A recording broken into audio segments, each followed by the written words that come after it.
Meus irmãos, hoje vou falar de um tema que a mim, pelo menos, é extremamente agradável e creio que a maioria das pessoas.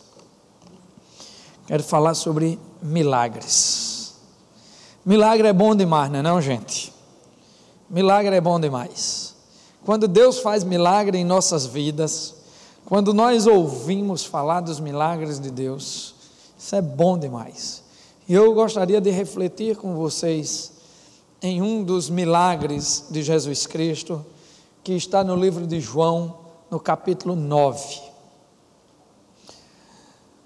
Eu vou dar a essa pregação o tema simples de o sexto milagre.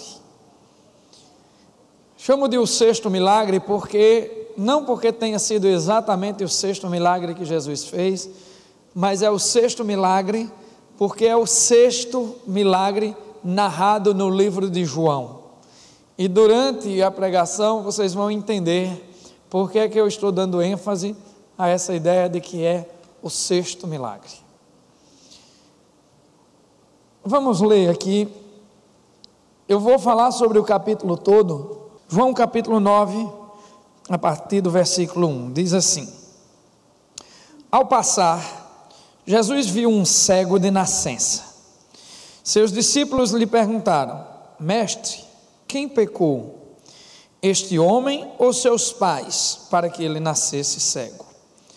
Disse Jesus: Nem ele, nem seus pais pecaram, mas isso aconteceu para que a obra de Deus se manifestasse na vida dele. Enquanto é dia, precisamos realizar a obra daquele que me enviou. A noite se aproxima, quando ninguém pode trabalhar. Enquanto estou no mundo, sou a luz do mundo. Tendo dito isso, cuspiu no chão, misturou a terra com saliva e aplicou-a aos olhos do homem.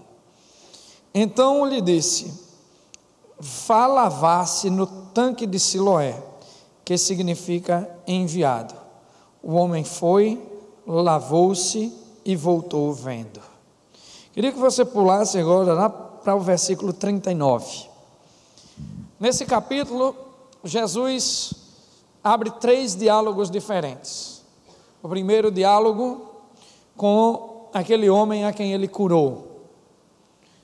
Depois ele volta a dialogar com seus discípulos. E por fim, ele vai dialogar com os fariseus, aqueles que estão lhe criticando o tempo inteiro. E aí, nesse terceiro diálogo, conversando com os fariseus, ele diz o que está escrito no verso 39. Eu vim a este mundo para julgamento, a fim de que os cegos vejam e os que veem se tornem cegos. É óbvio que Jesus não veio cegar pessoas literalmente, mas aquelas pessoas que veem são os arrogantes fariseus que se negam a ver as coisas que Jesus quer mostrar. E ele apresenta-se nesse texto como: eu sou a luz do mundo enquanto estiver aqui. E ele também diz: é importante fazermos o nosso trabalho enquanto é dia, porque logo virá a noite em que ninguém trabalha. E ele se referia à sua partida, à sua ida, onde ele não estaria mais presente para fazer aquele tipo de interação. Portanto, era necessário que se cresce nele naquele momento. Assim como é necessário que, enquanto temos a luz da vida em nós, reconheçamos a presença de Cristo em todas as coisas. O dia a que ele se refere aqui pode ser entendido como o transcorrer de nossa vida, enquanto temos tempo de olhar para ele, que é a luz do mundo. Mas eu queria chamar a atenção para algumas questões desse milagre, desse que é o sexto milagre de Jesus, narrado por João. Se você parar para prestar atenção, vai ver que Jesus age de uma maneira completamente diferente daquela que ele costuma agir nos outros milagres. Em primeiro lugar, qual é a primeira grande diferença? Jesus ia passando, viu aquele cego e foi até ele, sem que houvesse nenhum tipo de pedido, nenhum tipo de clamor, sem que houvesse nenhum tipo de provocação para que ele fizesse aquele milagre. Ele estava fazendo um milagre na vida de uma pessoa que não pediu, de uma pessoa que, se ele tivesse passado direto, essa pessoa nem saberia que ele tinha passado ali. No entanto, Jesus parou o que estava fazendo e foi fazer um milagre na vida daquela pessoa. Você olhar para todas as outras curas que Jesus fez, você vai ver que há um pedido. Quando ele cura outro cego, por exemplo, o cego Bartimeu clama: Jesus, filho de Davi, tem misericórdia de mim. E Jesus para curá-lo. Quando Jesus cura a filha de Jairo, Jairo também vai até ele e clama pela sua filha. E aquela mulher que tinha um fluxo de sangue, oh meu Deus, um fluxo de sangue, que tocou em suas vestes, e dali ele sentiu sair poder, e ela foi curada. E aquele outro rapaz que foi posto por cima do telhado do lugar onde Jesus se encontrava, e seus amigos clamavam que Jesus o curasse, e ali ele foi provocado por duas coisas, aliás por três: pelo clamor do próprio jovem que queria ser curado, pela fé dos outros que o colocaram por cima do telhado, e pela provocação dos fariseus, que diziam: quem é este homem para perdoar os pecados? Porque Jesus disse àquele rapaz: os teus pecados estão perdoados. E os fariseus ficaram: quem é esse que pode perdoar pecados, que acha que pode perdoar pecados? E Jesus Cristo disse: para que vocês saibam que o Filho do Homem pode perdoar os pecados, eu digo: levanta-te e anda. E aquele rapaz foi curado. Também quando Jesus tirou Lázaro de dentro do seu túmulo, também ali houve um clamor e um choro por parte das irmãs. Mas aqui não. Aqui ninguém pediu por esse homem não pediu nada, não havia nenhuma provocação farisaica, não havia nenhuma situação. Jesus Cristo simplesmente ia passando e viu um homem que era cego de nascença, parou e fez um milagre. Mas o milagre em si também é bastante diferente. Por quê? Porque é a primeira vez que nós vemos Jesus Cristo utilizando elementos materiais, elementos da natureza, para fazer uma cura.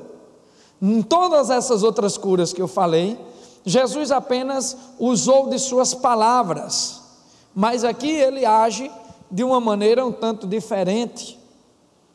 Ele cospe no chão, ele pega aquela terra com a sua saliva, ele amassa, faz uma laminha e coloca nos olhos do homem, e ainda diz: olha, vai até Siloé, até o tanque de Siloé, lava os teus olhos e assim você verá. Ora, é muito estranho, porque Jesus jamais tinha agido dessa maneira.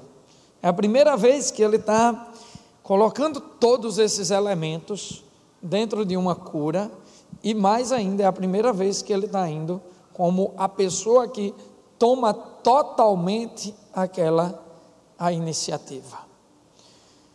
A gente vai comentar detalhadamente essas estranhezas e as razões pelas quais Cristo decidiu agir dessa maneira. Mas a primeira coisa que eu quero chamar a atenção é para o versículo 1. O versículo 1 diz assim: ao passar, Jesus viu um cego de nascença. Eu quero chamar a atenção aqui para o fato, inclusive, que eu já falei. Jesus vai passando E aqui ninguém diz a Jesus: Jesus, olha ali um homem cego. Nem aquele homem cego estende a mão, nem aquele homem cego grita. Jesus vai passando e vê aquele homem cego. E provavelmente Jesus chama os seus discípulos e diz àqueles discípulos: olha, esse é um homem que é cego de nascença. Esse é um homem, ou outra possibilidade é que, como ele mendigava já ali há algum tempo, todos os discípulos soubessem já que ele era cego de nascença. Mas de toda forma, quem vê aquele cego ali é Jesus Cristo. Jesus Cristo se compadece daquele homem, olha e vai em direção àquele homem para fazer alguma coisa por ele. Ali eu vejo o amor incondicional de Cristo começando a se transformar em atitude. Sim, gente, em atitude. A questão é que muitas vezes nós encontramos pessoas que têm algum tipo de carência, algum tipo de deficiência, algum tipo de diferença que os põe numa situação de necessidade, e nós não paramos, nós não olhamos, nós não damos atenção. Aqui eu me vejo extremamente colocado nesse versículo, não por ser exatamente um imitador de Cristo, mas por ser justamente o contrário. Quantas vezes subi o vidro do meu carro para evitar que alguém me pedisse esmolas? Quantas vezes saí rápido para evitar que um flanelinha chegasse até o meu carro? Quantas vezes, quando estou num restaurante ou numa lanchonete e chega alguém me pedindo, eu digo que não tenho, tendo. Ou quando tenho, dou, mas não sou capaz de olhar para o rosto e dar atenção a quem eu estou dando alguma coisa. Aqui eu vejo um Jesus que se importa com pessoas simples. Eu vejo um Jesus inclusivo.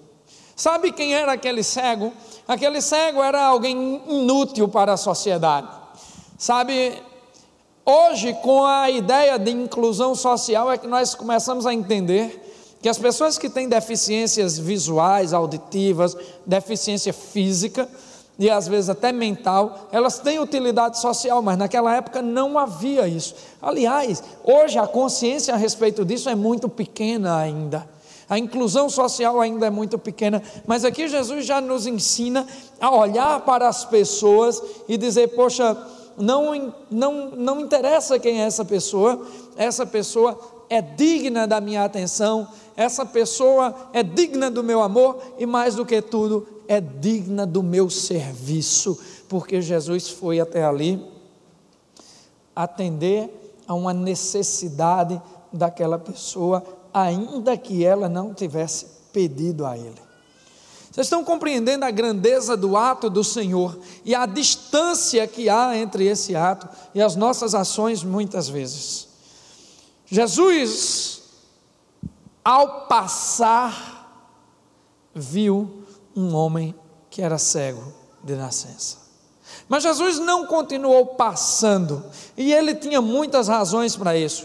Se você ler o capítulo 8, você vai ver que o povo judeu, o povo daquela mesma cidade, o povo do qual aquele cego fazia parte, havia rejeitado Jesus. Jesus, há alguns meses atrás, os estudiosos dizem que há um período de aproximadamente 3 meses entre o capítulo 8 e o capítulo 9 de João.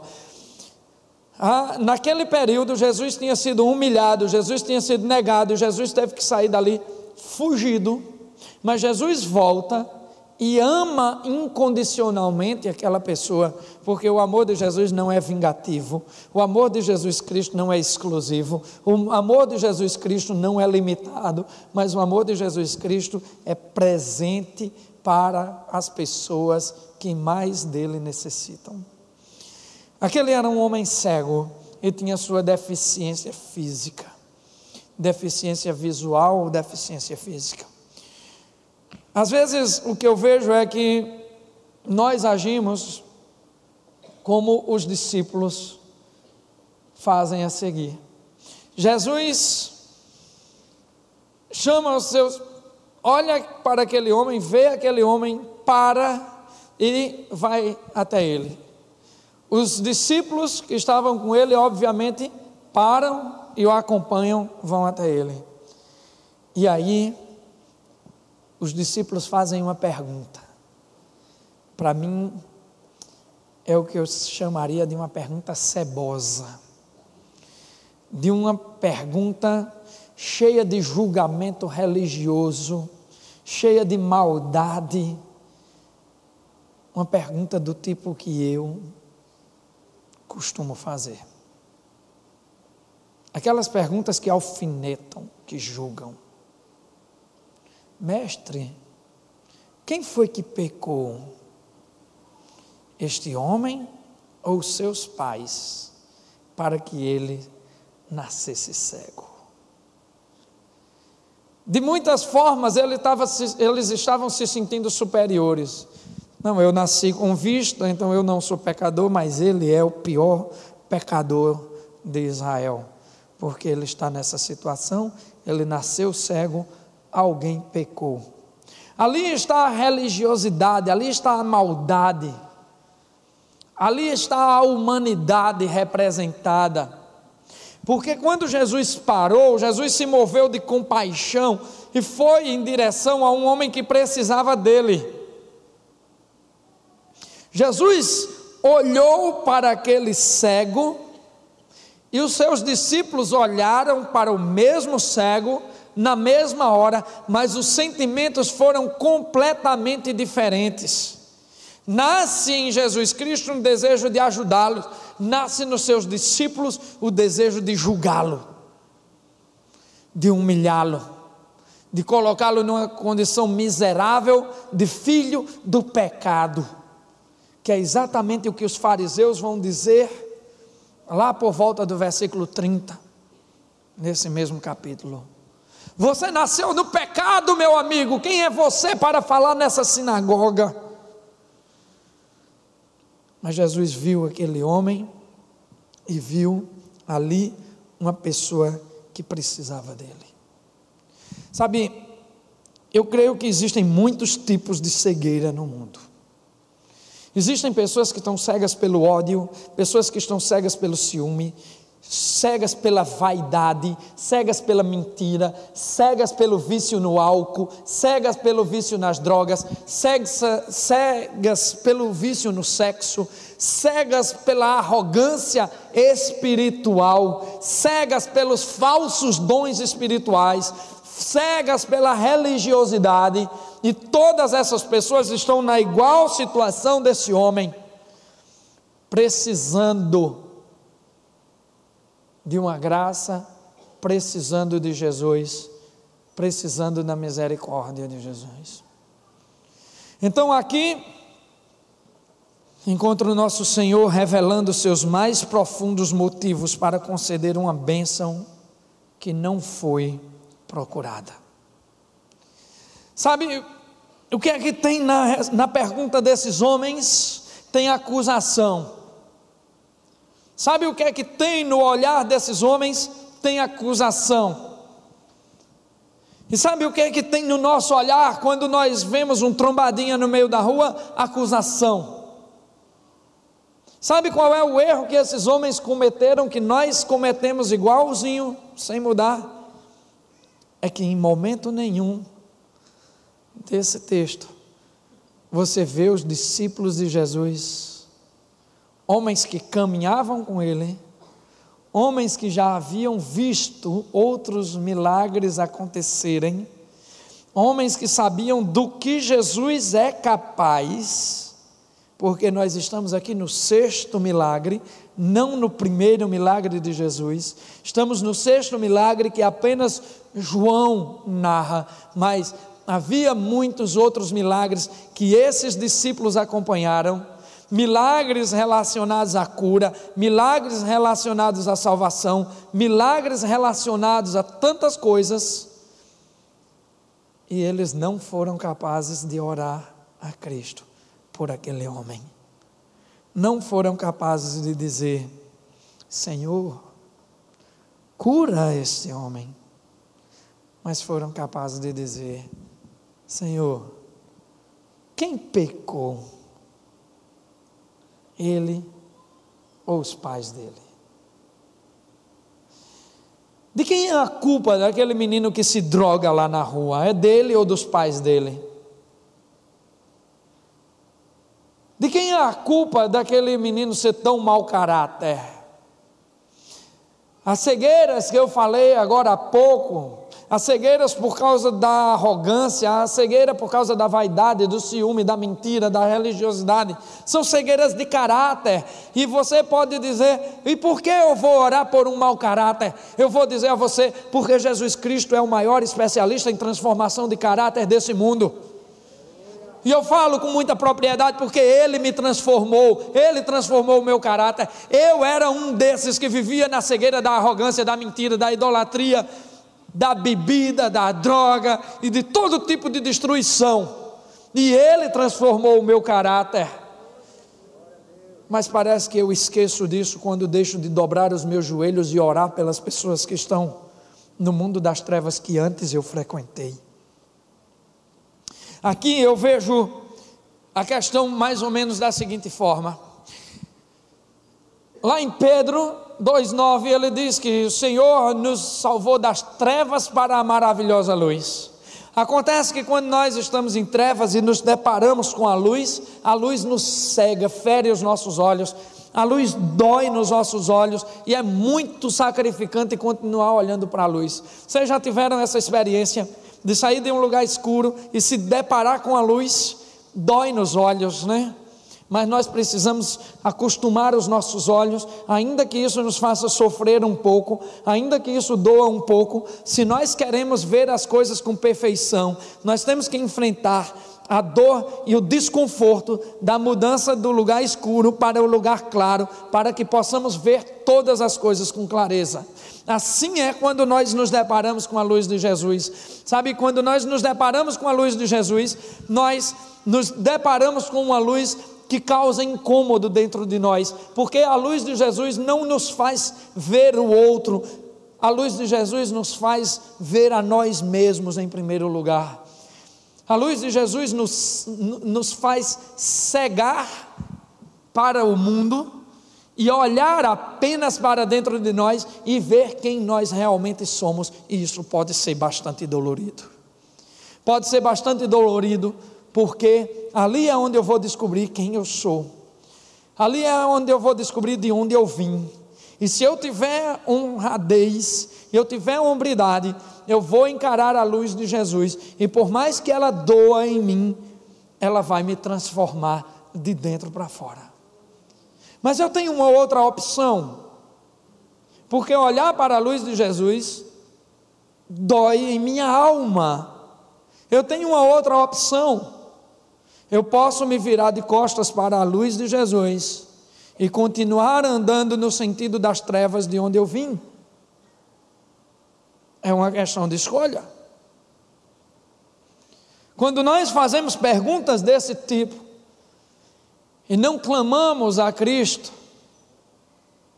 pela vida daqueles que estão na cegueira, é como se nós estivéssemos dando as costas para a luz de Cristo e deixando de lembrar aquilo que Ele fez em nós. E quão maravilhoso é que essa transferência exista, que essa experiência seja transferida para outras pessoas. Sabe, meus queridos, aqui não é apenas a história de um homem cego que repentinamente passou a ver. Aqui é a história de um homem que teve os seus olhos abertos, mas teve também a sua alma iluminada. Aqui é a história de um homem que progressivamente foi conhecendo Jesus a partir do seu carinho, a partir do seu cuidado, a partir do seu toque. E o texto caminha para um momento em que esse homem diz: sim, Senhor, eu creio que Tu és o Filho de Deus. E que esse homem assume essa fé no Filho de Deus contrariando todas as expectativas do povo judeu, que o chama para dentro de uma sinagoga, que chama os seus pais para dentro daquela sinagoga, para confirmar que ele era cego, e que pergunta a ele 3 vezes como foi que isso aconteceu, e num determinado momento ele perde a paciência e diz: por que é que eu vou contar de novo? Se eu já falei para vocês, vocês não me deram ouvidos. Eu só tenho a dizer, eu só sei que eu era cego e agora posso ver. Mas isso aconteceu na vida desse homem porque Jesus foi até lá. Mas conduzido por quem? Definitivamente não foi conduzido pelos seus discípulos. Aqui, gente, eu quero chamar a atenção para a necessidade da intercessão pelos que estão no caminho errado. É necessário que nossos joelhos se dobrem por quem está nas trevas.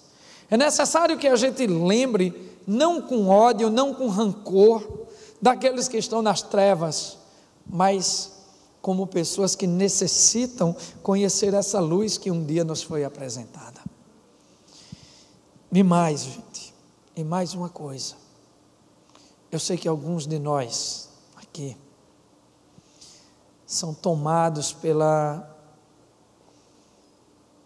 falta de perdão, pela cegueira que nos impede de perdoar a quem nos ofendeu.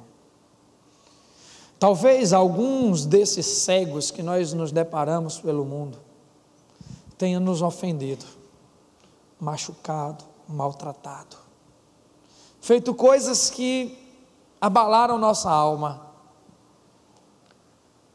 Mas aqui também vem, eles são como esse homem cego.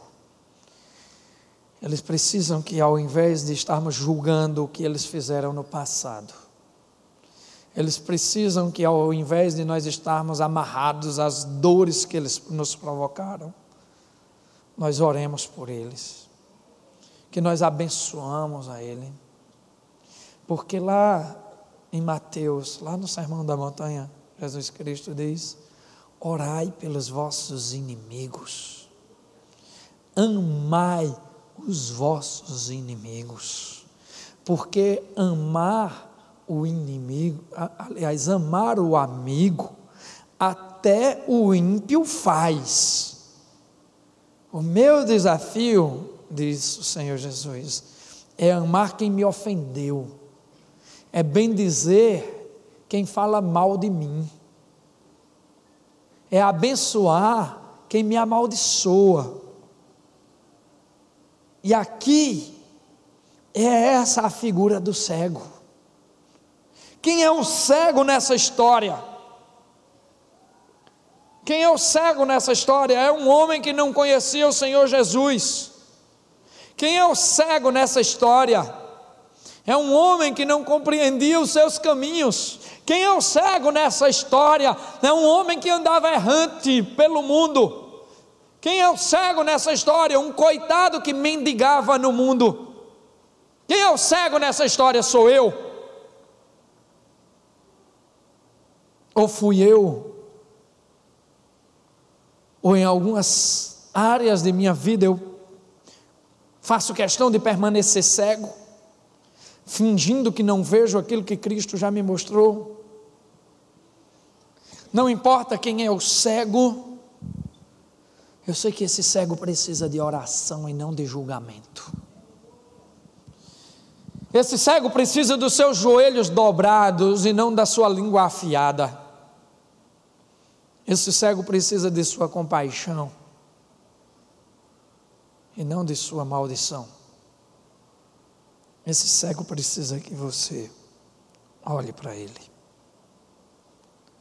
e o veja, e não o trate como pessoa invisível. Essa não é a história apenas de um homem que era cego e começou a ver. Essa é a história de um homem que conheceu o Senhor Jesus e que testemunhou a grande transformação que Jesus fez nele. Sabe, meu querido, Eu tenho certeza que cada um aqui que já foi transformado por Jesus tem uma história para contar. A história do que Cristo fez em você. A história da transformação de sua alma. E essa é a história que importa aqui. Aqueles discípulos não compreendiam, aqueles discípulos estavam ligados à religiosidade, aqueles discípulos estavam focados no pecado, Jesus estava focado na pessoa, estava focado no amor. Aqueles discípulos estavam focados numa espécie de vingança sórdida, de ver que um homem sofria e dizer, ele é pecador. Mas aqueles discípulos conheciam a palavra de Deus, o pior de tudo é isso.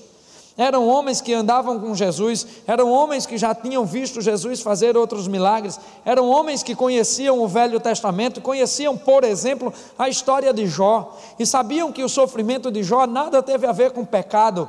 Pelo contrário, Jó era um homem tão fiel a Deus que Deus teve coragem de entregá-lo na mão do diabo, com a certeza de que mesmo entregando Jó nas mãos do diabo, ele não se desviaria. Jó teve uma ferida só da ponta do seu pé até a cabeça. Jó perdeu seus 10 filhos, Jó perdeu seus bois, suas cabras, suas ovelhas, Jó perdeu suas casas, Jó perdeu suas terras. Jó perdeu tudo o que tinha e nada disso tinha nenhuma relação com o pecado. Vocês sabem disso e essas pessoas aqui sabiam disso. No entanto, nós todos juntos continuamos olhando para as pessoas e dizendo: são pecadores, são miseráveis. E o que Cristo diz? São carentes da minha graça. São carentes da minha misericórdia. Eis aqui como Cristo está mostrando quais são as profundas razões pelas quais Ele faz um milagre na vida de quem não pediu.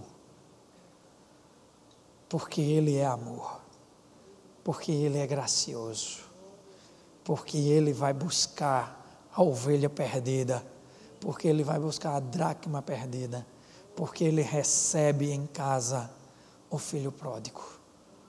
Essa é a razão. Porque Ele se interessa pela vida do pecador, porque Ele se interessa pela vida daquelas pessoas que nós esquecemos de orar. Um dia desses, eu estava voltando do centro, indo para casa, e nesse contorno aí na frente, quase aqui na frente da igreja, um rapaz me deu um trancão, mas me deu um trancão daqueles caprichados. Eu quase batia nele, e com aquela minha sublime santidade, eu fiz, pé!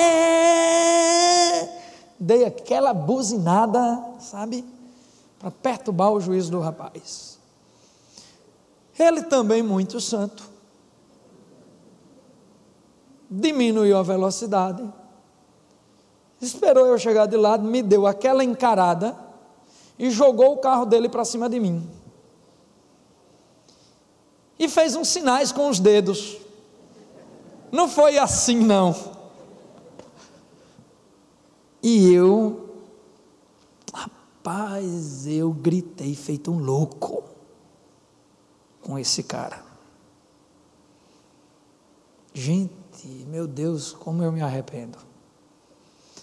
Falei das 10 gerações para cima e para baixo dele. Se eu tivesse pego aquele rapaz naquela hora, ainda bem que o carro dele corria mais do que o meu, porque eu botei atrás daquele carro. Eu vou pegar esse infeliz. Meu Deus. Pedi tanto que ele batesse num poste. Depois eu me arrependi e disse, num poste não, Senhor, que ele caia ali naquela vala, porque num poste o povo vai ficar sem energia. Era só um rapaz que precisava de Cristo. Era só um rapaz que precisava da minha oração. E quando eu cheguei em casa com tanta vergonha.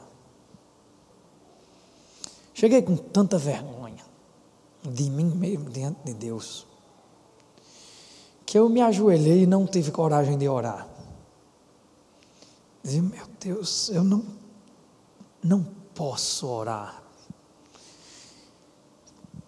Eu não sou digno de me dirigir a Deus,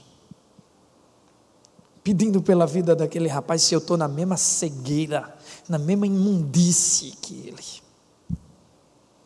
Alguns dias depois eu consegui orar pela vida dele.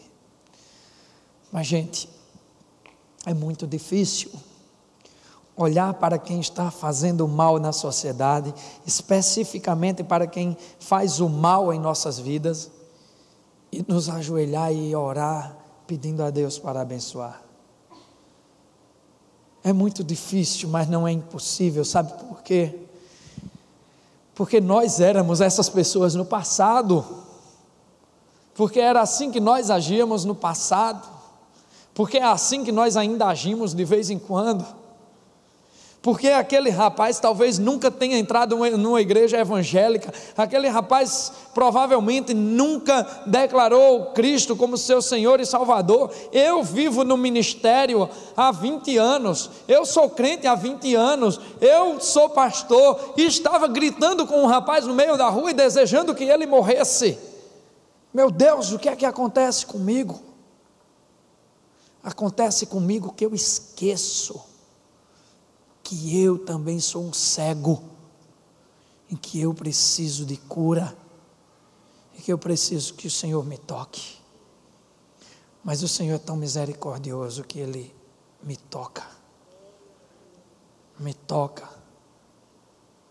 e aí, gente, eu preciso ser instrumento na mão de Deus, para que Ele vá até outras pessoas.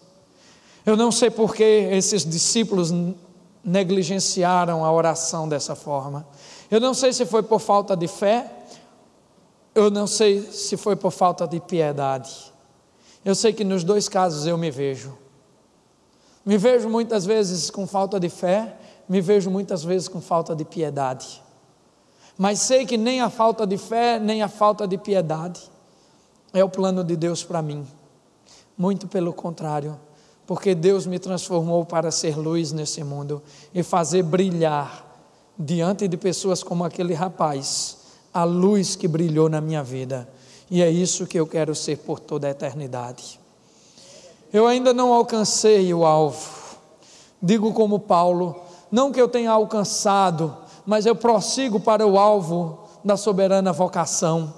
Eu ainda não alcancei o que cantamos numa das músicas, dou tudo a ti, Senhor.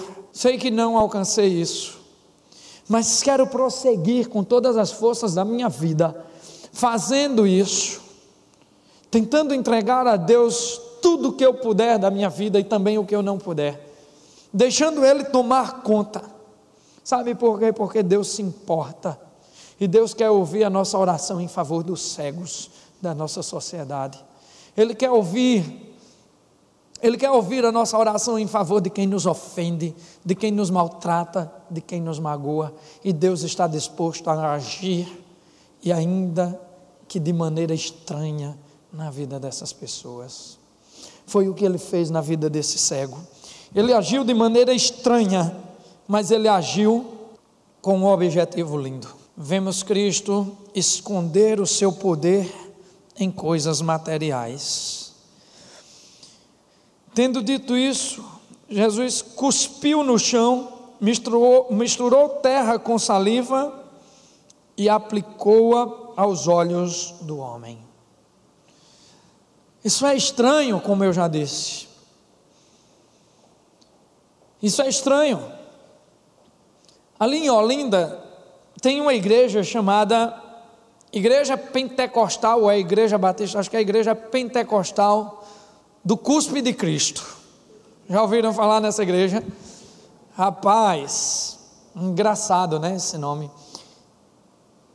Algumas pessoas acham que o que curou a vista daquele cego foi o cuspe de Cristo. O cuspe, que nome feio, né? A saliva de Cristo. E eu vou afirmar com toda a convicção do meu ser,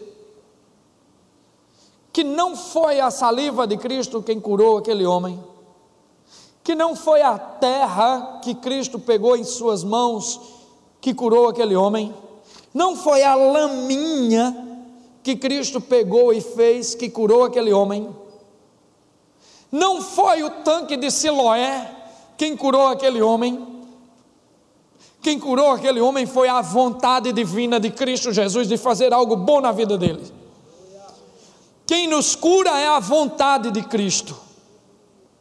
Mas por que então Cristo pegou, cuspiu no chão, fez a laminha e colocou nos olhos daquele rapaz? Cristo nesse momento se parecia muito mais com um curandeiro de uma religião animista do que com um pastor evangélico, do que com um padre ou com um sacerdote judeu. Cristo estava dando um chute na religião, estava dando um chute nas tradições, e estava dizendo: eu não preciso me manter dentro de métodos arcaicos e antigos, eu não devo nada e nenhuma explicação à forma como eu faço as coisas, o que importa é que eu faço o que tem que ser feito. Aquele rapaz não compreendia perfeitamente o judaísmo, aquele rapaz ainda não sabia o que era cristianismo, aquele rapaz talvez fosse acostumado em religiões animistas, de toques, de coisas, de curandeirismo. Cristo não se importou com a forma, Cristo foi lá e mudou todos os métodos. Cristo agiu diferente de tudo que ele já havia feito, e expressou o seu desejo de cuidar daquele rapaz, tocando da forma que ele achava que precisava ser cuidado. Aquele rapaz não era crente, aquele rapaz não clamou por Cristo, ele não tinha ideia do que Cristo podia fazer por ele. Talvez ao receber aquela laminha nos olhos, a fé daquele rapaz tenha despertado. Eu não posso dizer com certeza a você por que é que Cristo agiu daquela maneira. Eu só posso dizer a você que a única coisa que curou aquele rapaz foi a vontade de Cristo.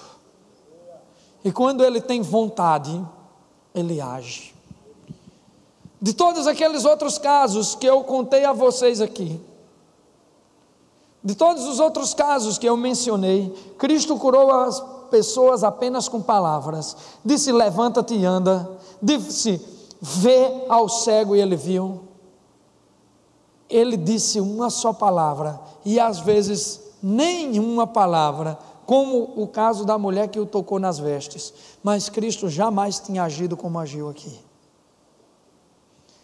Agiu assim por misericórdia de um homem que não clamou por ele, agiu assim porque ele tinha interesse na salvação daquele homem, e agiu assim porque ele não estava preocupado com as aparências religiosas, mas ele estava preocupado em salvar a vida daquele homem e em curá-lo. Deve ser algo muito triste ter uma deficiência. Hoje de manhã, saí de casa com a convicção de que eu tinha que falar mais baixo e falar menos, porque minha garganta está ruim, porque eu tenho calos nas pregas vocais, porque eu preciso me tratar. Mas sabe de uma coisa? Senti e sinto a dor aqui da minha pequena limitação de estar falando com a voz um pouco diferente da minha, de ter que me esforçar para não fazer o que eu fiz agora há pouco, né? Ficar falando alto e rápido, de falar em tom mais brando, mas com medo que vocês durmam enquanto eu falo. E aí, eu nessa pequena limitação percebo o quanto é ruim ter qualquer tipo de deficiência. Cristo se compadeceu da deficiência daquele homem, da cegueira, de uma cegueira que vinha de nascença. E ele não se importou com o método que ele ia utilizar. Ele se importou em curar os olhos e a alma daquele rapaz. Ele não se importou com o que iam dizer dele, nem se importou se um dia ia ter uma igreja chamada Igreja Pentecostal do Cuspe de Cristo, mas ele se importou em fazer o que ele tinha que fazer. No versículo 7, há uma coisa muito interessante. Jesus suspende o efeito do milagre. Olha como diz o versículo 7. Então lhe disse: vá lavar-se no tanque de Siloé, que significa enviado. O homem lavou-se e voltou vendo. Aqui, gente, vou voltar a dizer o que eu disse. Jesus suspendeu o seu milagre. O que é que eu estou chamando de suspendeu esse milagre? A gente viu agora há pouco que aquele rapaz não foi curado pelo tanque de Siloé, aquele rapaz não foi curado pela saliva de Cristo, aquele rapaz não foi curado pela terra, nem tampouco pela laminha. Aquele rapaz foi curado pela vontade de Cristo. Em todos os outros casos, Jesus, expressando a sua vontade, disse: seja curado, e as pessoas foram curadas. Volte a ver, e as pessoas voltaram a ver. Levanta-te e anda, e as pessoas levantaram e andaram. Ressuscita dentre os mortos, e as pessoas ressuscitaram dentre os mortos. Mas aqui não. Aqui Jesus expressa a sua vontade de uma outra maneira. Coloca uma laminha nos olhos do rapaz e diz: vai até o tanque de Siloé e você vai enxergar. Primeira coisa que eu imagino é que o tanque de Siloé não estava tão perto dele, porque ele teve que descrever qual era o tanque. Ele não disse vai naquele tanque, ele disse vai ao tanque de Siloé. Provavelmente havia outros tanques por ali, mas a escolha de Jesus foi o tanque de Siloé. E por que ele escolheu o tanque de Siloé? Porque se você voltar no capítulo 7 do livro de João, você vai ver que Jesus, no final da festa dos tabernáculos, diz que aquele tanque é a representação da sua própria pessoa. E João não deixa escapar o significado de Siloé. João diz que Siloé significa o enviado. Então Jesus estava dizendo àquele homem: vai ao tanque do enviado, vai a mim. Vocês estão entendendo agora o que acontece? O milagre só vai acontecer quando nós formos a Ele. Obediência é o único caminho para se chegar ao milagre. Obedecer a Deus e a sua vontade, que é boa, perfeita e agradável, é o caminho único para conhecer o milagre de Deus nas nossas vidas. Eu sei que existem muitas pessoas aqui precisando de milagres em suas vidas. Eu sei que existem pessoas aqui precisando de milagres nas vidas de pessoas que amam. Eu sei que existem pessoas aqui a quem Cristo está com muita vontade de realizar um milagre. Falta apenas o caminho da obediência. Eu me lembro que eu me queixava muito e dizia: por que é que acontecem tantos milagres na vida das pessoas ao meu redor e não acontecem milagres na minha vida? Em primeiro lugar, isso era uma atitude de extrema ingratidão. Eu não percebia quantos milagres Cristo já fazia em minha vida. Eu era ingrato.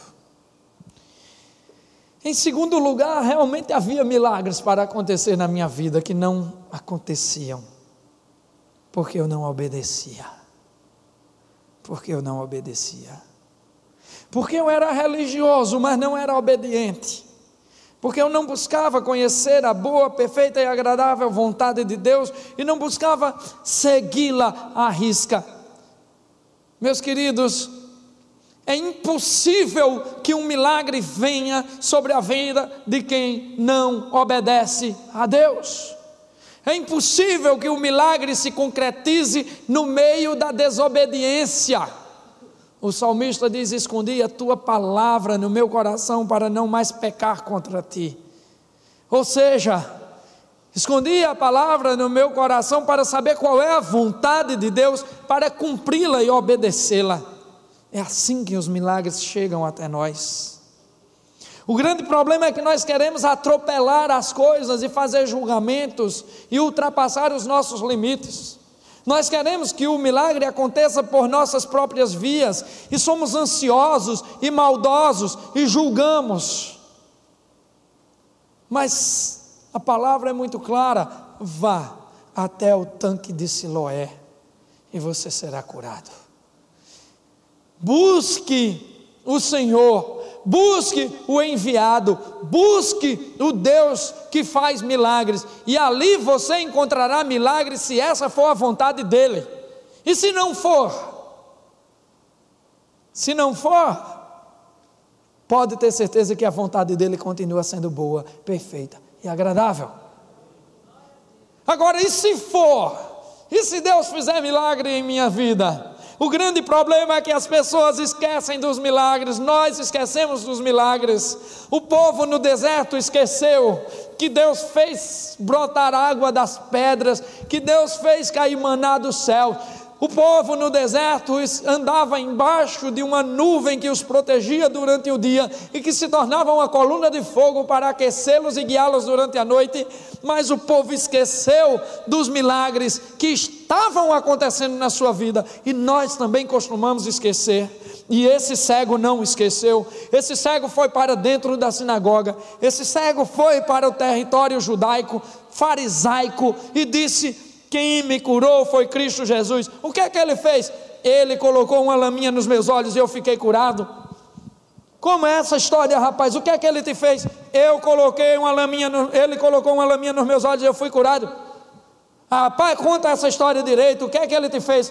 Eu já disse 2 vezes, vocês não querem entender. Eu só sei que eu era cego e agora posso ver, e eu vou testemunhar desse Cristo, porque esse Cristo fez em mim. Essa é a atitude que Cristo espera daquele que recebe um milagre. Deus é fiel, está escrito em muitos adesivos por aí.